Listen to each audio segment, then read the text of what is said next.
shorter than you. You are. I forgot my water. I'm going to drink this one. That's okay. Thanks everyone for coming. It's a real honor and privilege to be up here, and just seeing everyone's support is really great. It's a monumental thing. I also want to thank Lynn McCright for her generous donation. Certainly without her, this year would have looked very different for me, so thank you. And quickly, I want to thank a handful of close friends, you know who you are, for driving untold distances to come see me tonight.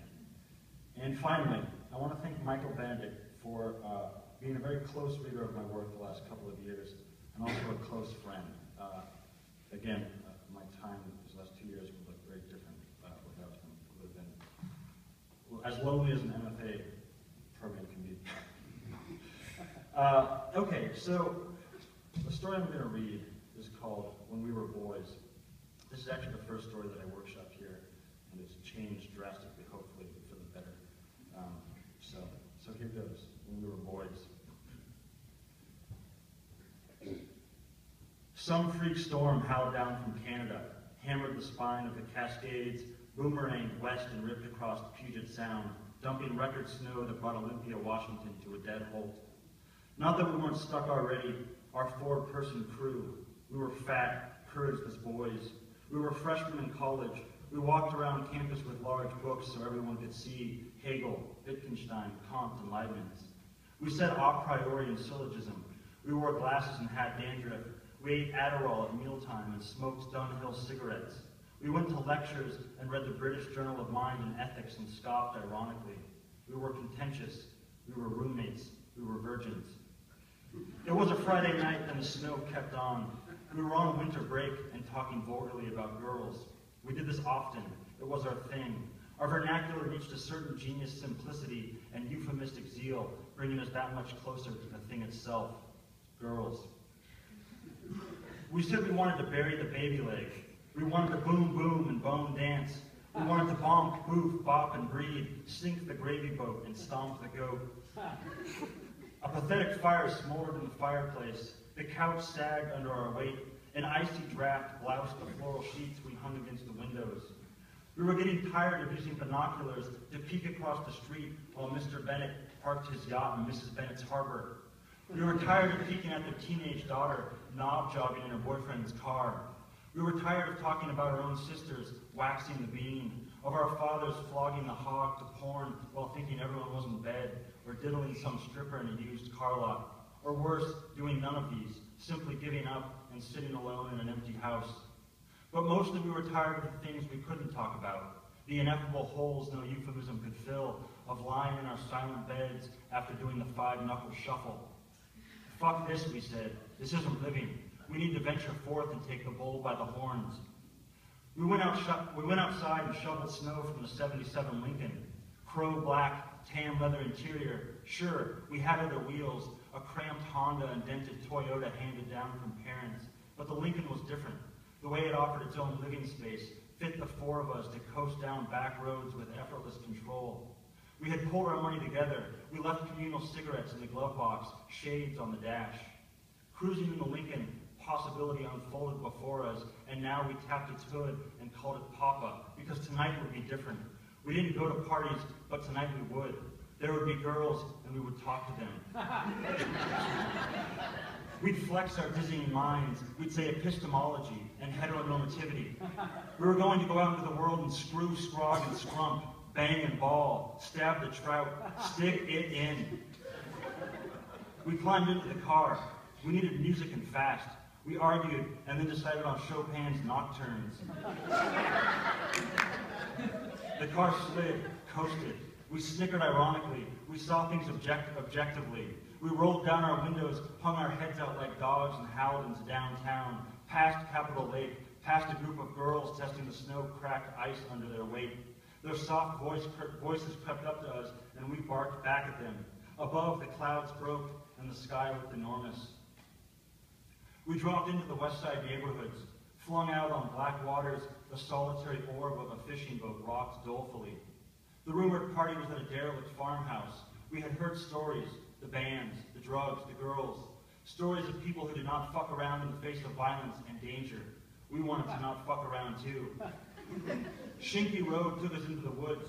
We were cautious drivers, letting the Lincoln draw slow tracks and dry powder. The forest was a dark face knocking in the wind. Then we found the gravel road idled there. We turned Chopin down and squinted out the breath-steamed windows.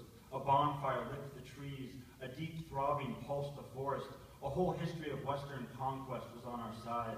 We were Hernando Cortez. We were Marco Polo. We were tired of flaying tube steak. So we pushed forward into the cramped driveway. We wove through a chaotic grid of cars, but we couldn't find space enough to ease our Lincoln to rest. Finally, we backed in behind a jacked-up Dodge Ram with knobs, tires knuckling into the snow. The front yard was populated with boys not like us. They had heavy leather jackets and ripped jeans. They pissed openly into the bonfire. They threw bottles at trees. Kegs sprouted from snow, and underneath the covered carport, a band played distorted power chords, nothing like Chopin. We sat in the car hesitant, our glasses fogged in the cold. Then we saw them. Girls crowded the front porch, leaning into each other to trade secrets. They tittered and took slow drags from cigarettes, flicked the cherry butts over the railing, and drifted back inside. We threw open the wings of our Lincoln. Snow slapped our face. We wiped our glasses. We huddled together like cattle free and dazed, and in the lee of the Ram, we stole toward the house. The guitarist growled into the microphone. From the roof, someone yelled pussy and then jumped into a bank of snow. We swelled with courage and climbed onto the porch. Inside, a great cloud of marijuana smoke wreathed the bones of chandeliers. Posters of the Clash plastered wood-paneled walls, and we gazed into a whir of faces and mouths flapping. In the kitchen stood the girls gesturing to each other, girls communicating with their hands, girls using a language beyond reach, mysterious, demure, expansive. We serpentined through the crowd, cautiously. We weren't sure what we would do, but we would do something, and they would see our humanity, and things would change. We'd stop stealing lingerie from Macy's and draping it on the pillow next to us while we beat the Jesuit. We'd stop buying condoms when our fathers came to visit and leaving them around the house so they'd think we hadn't given up like they did. We'd stop sneaking outside at night to call our mothers and be away from each other just to hear the tones of a familiar voice reassure us things would be okay in the end, despite the fact that for them, things were not okay. They were divorced and living alone, filling their days with Netflix. Or worse, they weren't divorced and still alone and filling their days with Netflix. They'd send us care packages and little cards that said, "I'm so damn proud of you." And sometimes they'd even call us as if we were the parents, and their voices would crack on the other end while they said they wished things were different. And how does the family just fall apart? And what the hell happened? And we try to reassure our mothers that things were all right, that it could be worse, that none of us are really that alone. We drew near the girls. They leaned casually against counters and tabletops. They wore tight jeans that sucked to the curve of thighs, tank tops and fitted tees that cupped the dunes of breasts. They passed a joint back and forth, paused as we approached. We nodded and leaned against the counter as they did, but we didn't say anything. We just stood there, fidgeting with lint in our pockets, staring at our shoes until the girls turned away, dismissing us. But then a voice, one of the girls. We looked up, saw brunette curls tumbling onto bare shoulders, a smile of recognition. "Philosophy 203, she said. Ethics." She took a step closer, pushed bangs from her eyes, said she sat in the back of the lecture hall, but noticed us, up front, all those smart things we said. It was a mythical moment. We were like Paris snatching Helen. We were like Don Juan and Casanova. We were coasting like the Lincoln, big and free under its own weight. She leaned toward us, exposing the black lace of her bra. "God," she moaned, "I hate that class. It is such a waste of time." We looked at each other. We didn't know what to say, but that didn't matter because now some colossal man wearing a jean jacket edged in behind her, slapped her ass, and wrapped his arms tight around her waist. He grunted at us and then looked down at his girl. "Who are these twinks?" he said. She gazed up at him, kissed him on the lips. "They're nobody," she said. He belched, gave us an indifferent look, and then hoisted the girl over his shoulder. She giggled, smiled once at us, and then buried her face in his neck as he carried her away. We stood there, Nobody's, our hands still clawing at our pockets with nothing to say. We were immured by voices and sweat and the smell of beer. Then a crash rocked the chandeliers, something from outside, the crunch of metal, the shatter of glass. We moved to the front room, part of the crowd, but we couldn't get to the window. We pinballed between bodies. People howled and cheered, cried out, "Fuck shit up." Pressed against the wall, we hedged around the mob until a fissure opened. When we got to the window, we saw our car, our Carriot, our Deus Ex Machina taking it in the tail.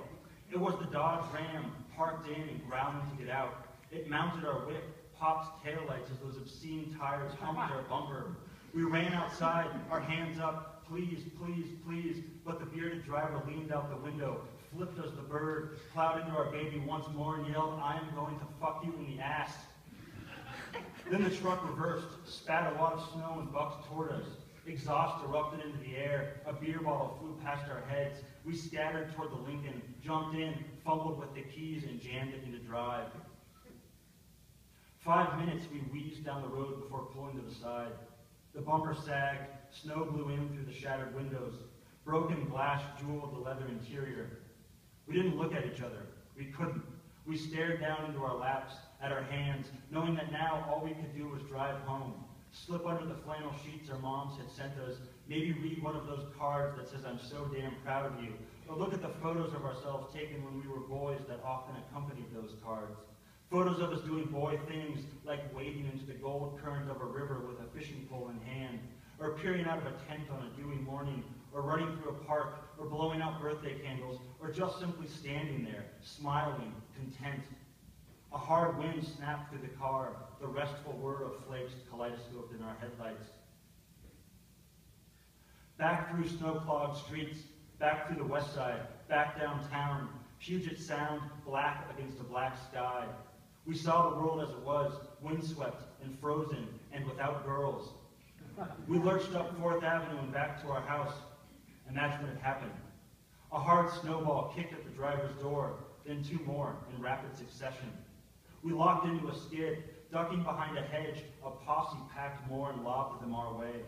We muttered obscenities. We had it. We flung open dented doors. We gave chase. The cold night air burned our lungs. Steam from our breath gathered about our noses as we sniffed and listened. We heard a stick break. We followed the noise into the haunches of Stewart Park. We grunted, kicked, pawed the earth.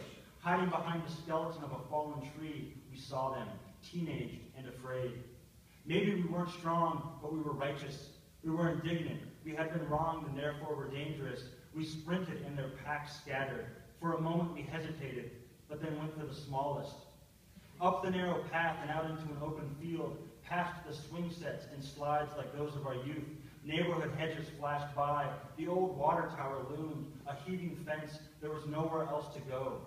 Our victims searched for an exit. We fanned out, surrounded. Under the halo of moonlight, we saw dark eyes and shoulder-length hair. A girl. She put her hands up, timidly, said it was a joke, said she was sorry. Her voice quaked thin as reeds, but we didn't want her words. We were tired of words. She took a step back, our cue to lunge, but she was agile as a squirrel, hands over feet, scampering up the water tower. We hoisted ourselves up. The soles of our shoes were slick against the iced metal. We swung from bars like young children, giddy with fear and desire. Wind whistled against the hollows of the tower. We climbed out onto the grated walkway and found her huddled against the railing. Behind her, dizzying flecks of city lights winked. The tops of trees hushed out of snow. We moved toward her. She said, "Please," and then stared up at us like pose sublime, beautiful, sickening, eternal.